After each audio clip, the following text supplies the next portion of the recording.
Alangkah baiknya kalau anak kita yang sedang menderita, ketimpa apes nih, naas ya, tetap bisa menjadi inspirasi.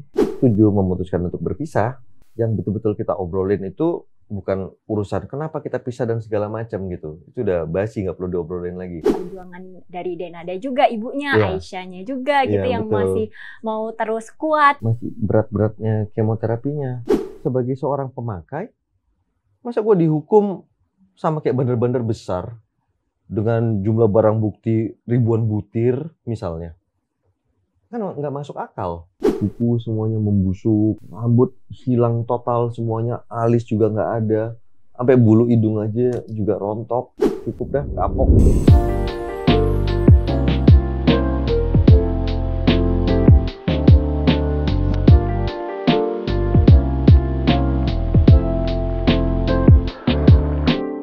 Kawan Akurat kembali lagi bersama aku di Bincang Kreatif, Ratu Tiara, kali ini bersama dengan salah satu public figure dan kita akan bersama-sama belajar mengenai kisah inspiratif dan juga perjalanan hidup dari beliau yang satu ini. Dan siapa tamu dari Bincang Kreatif hari ini? Yakni adalah Mas Jerry Aurum. Terima kasih sudah mengundang saya kemari. Terima kasih Mas Jerry sudah datang ke studionya Akurat, seneng banget. Dan saya juga mengucapkan selamat atas kebebasannya Mas Jerry ini dari sekolah selama 4 tahun. Ya, terima kasih banyak. Lama ya sekolahnya ya. Lama ya, sekolahnya lama gitu. Pertanyaan pertama, gimana rasanya selama di sana selama 4 tahun itu? Kelamaan rasanya. Kelamaan. Jadi memang di dalam itu jadi masanya jadi lama banget gitu. Iya, terasa lama. Kalau dihitung bisa gila sendiri sih. Walaupun kelamaan ya, kalau memang harus dijalanin ya dijalanin kan. Ada pintu masuk, akhirnya ada pintu keluar. Apa yang membuat tertekan di sana hingga rasanya satu hari tuh kerasa lama gitu? Yang pertama nih, Ti, aku itu kan orangnya mobile banget. Di Jakarta itu, gue itu cuma paling 6 bulan ada di Jakarta. Sisanya melanglang buana kan, motret gitu. Klienku ada di 13 negara. Jadi kerjaannya memang mencok sana mencok sini gitu. Nah, tiba-tiba harus terpasung di satu tempat, nggak boleh kemana-mana sama sekali. Sekian tahun itu berat. Karena memang gue itu kan anaknya pecicilan banget gitu. Nah, itu satu faktor. Tapi yang paling utama ya kerinduan gue sama anak gue yang masih kecil. Karena kan lengket banget ya kita satu sama lain. Dan mungkin teman-teman udah pada tahu kan pada saat gue masuk sekolah, dianya kan masih sakit. Jadi kan selama setahun terakhir sebelum gue masuk kan, itu kerjaan gue kan bolak-balik terus tuh. Jakarta, Singapura, gantian sama ibunya kan untuk ngejaga dia. Nah, tiba-tiba nggak bisa ketemu tuh, amat sangat berat. Berarti urutannya tahu dulu anak sakit baru ada kejadian itu gitu udah ya? Udah setahun dia sakit. Kondisinya pas Mas harus tinggal pada saat itu masih ingat? Masih rawan sekali. Itu lagi masih berat-beratnya kemoterapinya. Dia kan akhirnya menjalankan kemoterapi itu 3 tahunan ya. Jadi selagi gue di dalam selama 2 tahun tuh masih terus kemo. Puji Tuhan ya, pelan-pelan kan tambah baik sampai akhirnya sekarang dinyatakan sembuh. Gitu ya, alhamdulillahnya itu bisa sembuh ya. Itu mengembirakan seluruh masyarakat Indonesia gitu. Yang tahu ya perjuangan dari Denada juga, ibunya, Aisyahnya juga gitu yang betul. masih mau terus kuat. Pertanyaannya satu lagi nih Mas, kan waktu itu kan tahu anak lagi menjalani kemoterapi, Aisyah lagi kemoterapi. Terus bersamaan dengan Mas tahu wah vonisnya 11 tahun. Katanya serasa mau mati. Iya. Saya penasarannya, kan kalau misalnya perasaan mengenai pada saat itu serasa mau mati, mungkin sudah diceritakan di banyak podcast gitu ya. Saya mau tahu apa yang membuat Mas bisa tetap berharap dari hari ke hari bahwa ini semua nanti akan lewat. Apa yang membuat semangat? Jadi yang pertama-tama itu adalah tentu aja saya tahu. Gue tuh salah. Memakai narkoba itu punya konsekuensi hukum. Kenapa masih dilakukan? Tetapi sebaliknya, gue juga meyakini sebagai seorang pemakai, masa gue dihukum sama kayak bandar-bandar besar dengan jumlah barang bukti ribuan butir misalnya. Kan nggak masuk akal. Makanya pada saat putus vonis 11 tahun itu, gue tetap mempunyai keyakinan bahwa ini nggak adil. Ya, walaupun begitulah keputusannya dan gue menghormatinya, tetapi gue memutuskan juga untuk tidak berhenti berjuang. akhirnya pengadilan itu baru kelar itu 1,5 tahun. Baru kelar. Oh, berarti mengajukan banding itu berusaha untuk mengajukan banding 1,5 tahun prosesnya. Ya. Dan itu deg-degan banget nih, karena kalau kita dari pengadilan negeri masuk ke pengadilan tinggi ya banding, itu hukumannya bisa turun, bisa tetap, bisa juga naik. Ya jadi deg-degan terus. Iya, ya. Berasa sih deg-degannya. Nah, tapi gue punya keyakinan, enggak, ini mestinya turun. Karena rasanya kurang masuk akal gue untuk mendapatkan hukuman sebesar itu. Padahal sudah jelas terbukti hanya pemakai.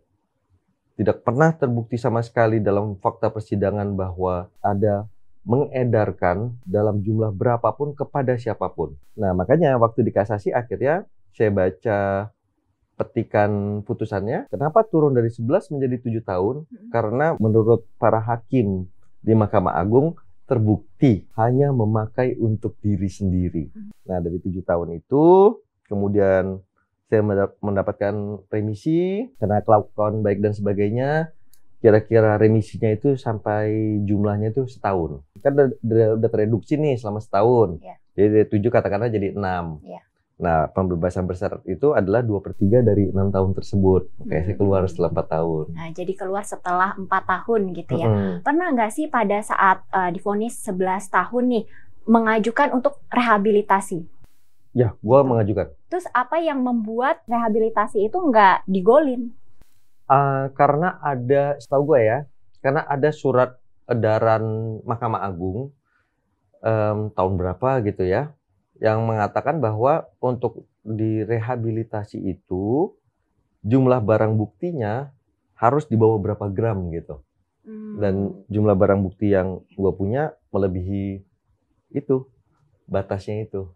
Berarti saat ini Mas Jerry statusnya bebas bersyarat. Bebas bersyarat. Kalau sekarang nih bebas bersyarat, Aisyah kan tahu-tahu keluar udah gede gitu ya kan. Gimana perasaannya pada saat itu ngelihat wah udah lama nih nggak ngelihat, terus ketemu lagi jadi bisa bareng lagi gitu. Sekarang masih tetap jenguk? Selama di dalam itu gue juga berterima kasih nih kepada Dirjen Pas ya, di mana kita itu diwadahi dengan kunjungan online. Dari situlah saya mengikuti perkembangannya dia. Sayangnya saat ini saya masih belum ketemu. Karena, secara langsung iya, belum ketemu? Belum. Karena Aisyah itu kan di Singapura. Oh, masih di sana. Iya. Dan saat ini saya belum boleh keluar negeri. Benar. Karena kan masih bebas bersyarat. Mas. Tapi ya mudah-mudahan dalam waktu dekat. Bisa nangkep sih saya. Jadi Aisyah mungkin masih dalam perawatan di Singapura, sedangkan Mas Jerry-nya ini masih harus memenuhi syarat bebas bersyarat itu, pembebasan bebas bersyarat yang belum boleh keluar negeri. Gitu. Pengalaman apa yang Mas Jerry dapatkan nih selama di dalam itu, yang akhirnya menyadarkan atau malah ada, oh ini titik baliknya gitu? Nggak ada pengalaman yang betul-betul signifikan ya. Kalaupun ada titik baliknya itu, walaupun nggak seketika, itu adalah pada saat putusan dari Mahkamah Agung itu keluar. Berarti ini udah 1,5 tahun nih di dalam. Mindsetnya di situ berubah. Karena dalam 1,5 tahun itu kan, gue tuh masih fighting terus. Lagi fight untuk memperjuangkan, gue mesti keluar, gue mesti ngerawat anak gue, gitu kan. Gue mesti kerja lagi. Jadi perjuangan itu betul-betul lagi hot-hotnya selama 1,5 tahun, dan mindset gue tuh betul-betul berkonsentrasi di situ. Banyak ngobrol sama pengacara dan banyak ngobrol juga dengan keluarga mengenai strategi pembelaan kita dan sebagainya dan sebagainya. Nah, sampai pada akhirnya kasasinya udah keluar dari Mahkamah Agung, kan berarti udah tingkat tertinggi tuh. Dan ternyata turun menjadi 7 tahun. Lega, ya. Kecewa, ya juga. Karena gue waktu itu masih berharap dan cukup yakin gue mesti rehab. Harusnya rehab gitu ya, karena cuma pemakai dan nggak merekomendasikan juga tadi katanya obatnya. Tapi anyway, begitulah keputusannya, dan berarti kan gue harus hormati dong hukum di negara kita. Gue udah tahu nih, sekian tahun ke depan ini gue bakal di sini. Berarti saatnya untuk betul-betul mencurahkan tenaga untuk adaptasi. Adaptasi yang sebenar-benarnya. Bikinnya jadi rumah. Bikin jadi rumah, gimana caranya supaya di dalam situ bisa cukup aman, cukup nyaman, dengan segala pengertiannya, dan juga harus sehat, harus kuat. Karena penjara itu bukan tempat yang cocok untuk menjadi lemah, harus kuat di situ. Nah, itulah jadinya mungkin yang mendasari perubahan mindsetnya gue pas di dalam itu. Jadi berupaya untuk beradaptasi sampai benar-benar bisa keluar. Iya. Jadinya gue merancang strategi gimana caranya supaya kemampuan otak kalau bisa jangan menurun, syukur-syukur bisa tetap berkembang, fisik nggak boleh menurun di dalam sana, dan sebisa mungkin tetap waras lah. Sebisa mungkin tetap waras gitu ya, karena ya itu benar tadi kata Mas Jerry, harus jadi orang yang kuat di dalam sana. Waktu itu pas Mas Jerry harus di dalam bui, alasannya ke Aisyah apa? Oke, jadi selama sekian lama di dalam, itu kita nggak ada yang ngasih tahu bahwa gue tuh ada di dalam. Karena kan kebetulan kan dalam kunjungan online itu kan betul-betul cuma mukanya kita doang. Jadi masih bisa dibohongin lah ceritanya gue tuh lagi di rumah atau di mana gitu. Tapi kemudian dari Rutan Salemba, tempat gue yang pertama, suatu hari gue dipindahin tuh ke lapas di Cirebon, namanya Situ Gintung. Itu lapas yang dikenal keras, nyeremin lah. Orang-orang udah pada takut tuh kalau udah pada mau keoper ke sana. Gue yang keoper. Nah udahlah, gue sempat di sana berapa lama, dan pada saat pindah ke situ lah akhirnya kita memutuskan udah saatnya dia diberitahu. Kita nggak ngomong alasannya apa dan kenapa, walaupun dia ada nanya juga sih, tapi kan masih bisa dialihkan gitu. Pokoknya intinya, nah papa sekarang lagi di penjara. Kita titik beratkan bahwa yang pertama itu harus dibikin santai, dibikin casual banget, like not a big deal gitu. Iya. Terus kita nggak ada seperti kayak bukan masalah besar, iya, gitu lah, ini nanti semua akan lewat. Iya gitu. Betul, dibikin santai. Walaupun kitanya nggak santai banget ya gitu kan. Nah kemudian kita juga lebih menitik beratkan kepada pembelajarannya buat dia juga. Jadi gue bilang sama Aisyah, ya begini, papa juga ya manusia, papa bisa bikin salah, sebagaimana semua orang lain. Dan kalau kita bikin salah, ya bisa kena hukum, ya nggak apa-apa. People make mistakes, saya bilang gitu. Dan ya nggak, ya dijalanin aja. But it'll be over someday, gitu. When katanya. Well, I don't know yet, honey, aku bilang. Tapi it will be over. Meanwhile, kan kita masih bisa ngobrol, ya kan? Dan gue bilang sama dia, I wanna make sure one thing, that my love to you will always be the same. Gak bakal pernah berkurang. And I'll talk to you as often as possible. Dan itu memang gue jalanin. Jadi ya, jadinya karena ya santai juga. Nah, jadi mengakui bahwa kita itu berbuat salah, up to certain degree gitu ya, itu gue rasa penting. Jadi bagaimana cari celahnya supaya dia itu bisa gak dibohongin, tapi juga jangan sampai terbeban berlebihan. Iya, jadi tetap Aisyah tetap harus tahu kalau dia tetap disayangi gitu, walaupun ayahnya ada di mungkin tempat yang berbeda. Jadi penasaran sedekat apa sih Mas Jerry dengan Aisyah gitu. Karena kan kalau di Indonesia ini Mas, kita tuh lagi krisis fatherless gitu ya. Gitu ya? Iya, kekurangan sosok ayah gitu. Menurut saya sih bukan hanya dia harus ada secara fisik, tapi kan kedekatan, kehangatan itu, walaupun itu ada di tempat yang berbeda. Saya mau tahu kedekatannya itu sejauh mana sampai kemudian ya berpisah, tapi sebelum itu gitu. Buat gue tuh yang namanya keluarga itu memang harus asik gitu. Karena gue ingat dari kecil tuh sampai gue gede itu gue mendapatkan banyak banget kebahagiaan di rumah. Dan pada saat gue sama Dena dulu setuju memutuskan untuk berpisah, yang betul-betul kita obrolin itu bukan urusan kenapa kita pisah dan segala macam gitu. Itu udah basi, nggak perlu diobrolin lagi. Tapi kedepannya gimana? Karena hal yang terpenting buat kita berdua itu adalah bagaimana urusan kita berdua itu tidak boleh sampai demikian egoisnya merampas kebahagiaan si kecil. Karena kan dia nggak punya salah di situ. Jadi kalaupun kita gagal dalam peran kita sebagai suami dan istri, kita nggak boleh sampai gagal dalam peran kita sebagai papa dan ibunya. Apapun yang terjadi, anak kita ini nggak boleh kekurangan kasih sayang dari kedua orang tuanya secara lengkap. Dan ya syukur ya, kelihatannya sih sampai sekarang itu terjaga dengan baik. Saya salut dan berterima kasih banget kepada Dena yang selalu menjaga perasaannya Aisyah kepada papanya, terutama pada saat saya absen nggak bisa ada di sana. Dan juga saya berterima kasih banget pada keluarga saya sendiri yang memang semuanya itu menganggap Aisyah itu sebagai anak mereka sendiri. Dari dulu keluargaku itu bersama juga dengan Dena semua pesannya sama ke gue itu, pokoknya Jer, lo itu jaga diri di dalam karena ingat aja anak lo masih sangat membutuhkan lo. Jadi gak usah pikirin dia bagaimananya, kita pastikan semuanya bakalan baik-baik aja, apapun yang terjadi. Jadi itu ya memang udah memberikan keterangan juga buat saya. Walaupun pada saat itu ya masih deg-degan juga. Ini gimana urusan sakitnya kan belum kelar gitu kan. Sampai akhirnya di suatu hari yang cerah dikatakan dia dinyatakan sembuh oleh dokternya. Udah itu rasanya hampir seluruh beban hidup saya itu hilang. Kayak lebih enteng gitu. Iya.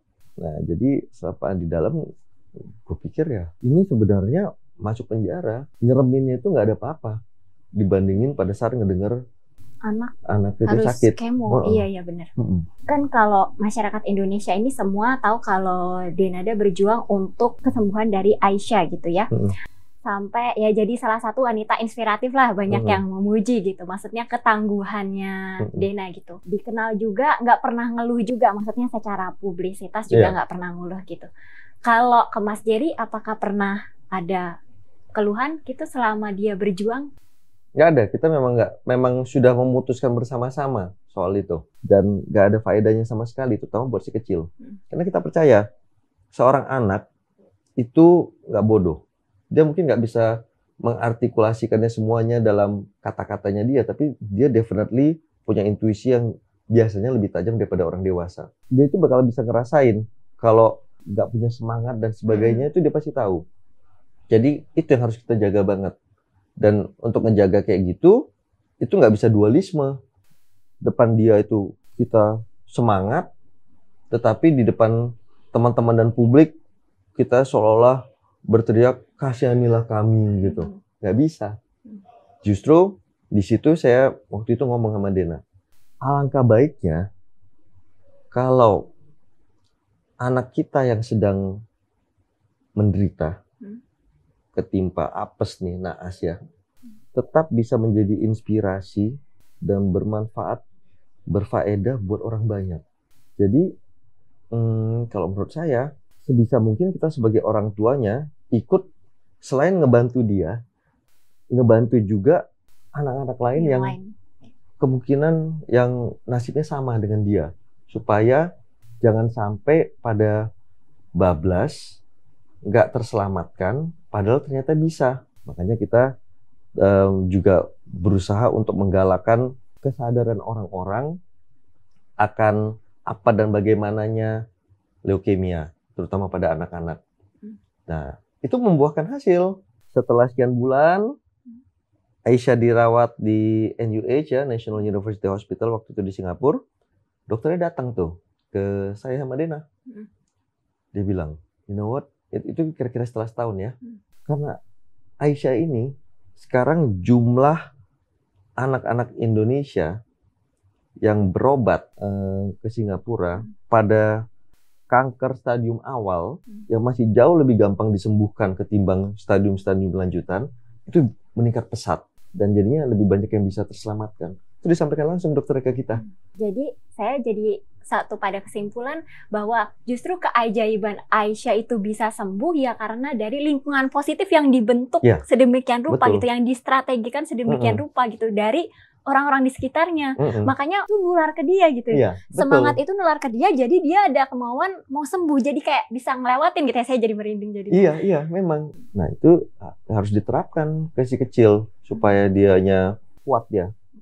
Dan untungnya, alhamdulillahnya memang Tuhan tuh ngasih kita anak yang memang pejuang tangguh. Betul-betul a real fighter. Dia sampai gak ada ngeluh loh. Nggak ada cengeng Karena apa orang segala. tuanya juga Heeh. tidak safety itu tadi. Heeh. Heeh. Iya, berat, amat sangat berat sih untuk bisa bertahan ya di depan dia itu, untuk tetap tegar dan positif. Itu kalau bisa jangan sampai pernah terulang lagi lah tuh Iya. dalam hidup. Itu susah sekali soalnya untuk nggak meneteskan air mata itu. Apalagi kalau sedang merawat dia dalam kondisi yang seperti dulu ya. Kuku semuanya membusuk, rambut hilang total semuanya, alis juga nggak ada, sampai bulu hidung aja juga rontok. Yang tadinya demikian cantik gitu, sampai akhirnya semua cermin di rumah itu kita tutupin karena kita nggak mau dia bolak-balik shock ngelihat penampilan dia pada saat itu.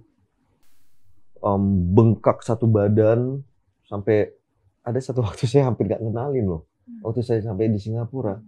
Ini siapa gitu, karena udah sangat berubah banget hanya dalam waktu sekian minggu. Gusi berdarah semua, lagi ngobrol kayak gini tahu-tahu darah.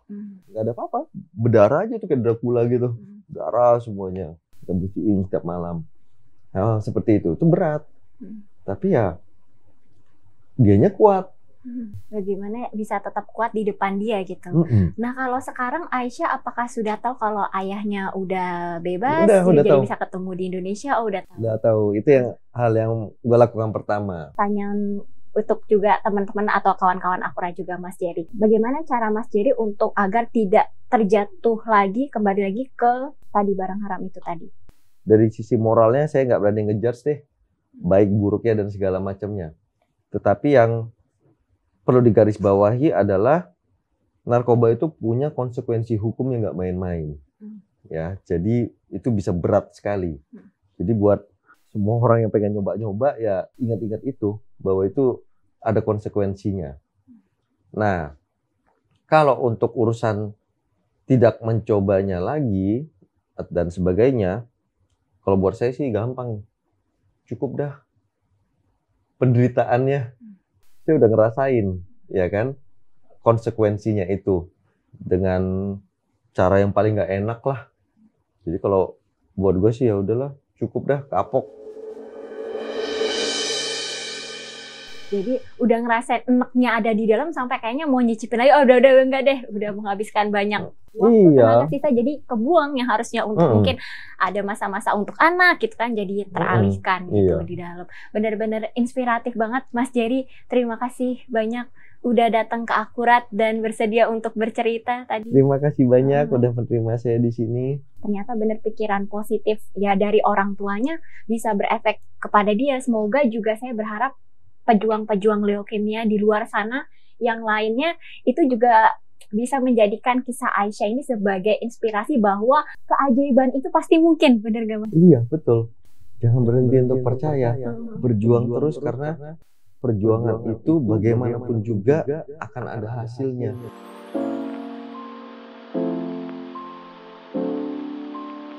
Ya, berjuang terus sampai keajaiban itu ada gitu ya, datang gitu, bener-bener di dalam hidup kita gitu.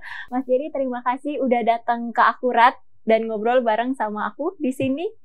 Nah, itu tadi kawan Akurat bincang kreatif bersama dengan Mas Jerry Aurum. Jangan lupa untuk terus menyaksikan akurat.co dan subscribe channel YouTube dari akurat.co dan saksikan program bincang kreatif bersama aku Ratu Tiara. Sampai jumpa.